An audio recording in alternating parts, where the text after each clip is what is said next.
আগামী এই অভয়নগরের জন্য নাকি বার্তা নিয়ে আসছেন, সেই নেতা আমাদের মাঝে আজকে প্রধান অতিথি হিসেবে উপস্থিত আছেন। এখানে হিন্দু, বৌদ্ধ, খ্রিস্টান সর্বপর্যায়ের নেতৃবৃন্দ, আমার মা, ভাই, বোনেরা, আমি এখানে বক্তব্য দিব না। আজকে আমি বক্তব্য শুনতে চাই আমার নেতা, আমার প্রাণপ্রিয় লোক, যিনি আজ আমাদের 17 বছর ধরে আমাদেরকে লালন পালন করে এসেছেন, যিনি আমাদের তিনার জীবনের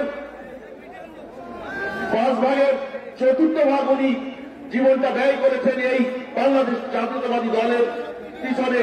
উনি ওনার যৌবন, সম্পদ সবকিছু উনি বিসর্জন দিয়েছেন এই বাংলাদেশ জাতীয়তাবাদী দলের জন্য।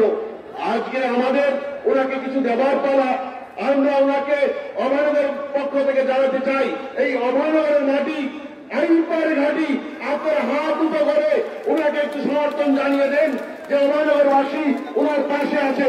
যে কোনো মুহূর্তে, যে কোনো পরিস্থিতিতে আমরা ওনার পাশে থাকবো, এই অঙ্গীকার ব্যক্ত করে আমি আমার সংক্ষিপ্ত বক্তব্য শেষ করলাম। সবাইকে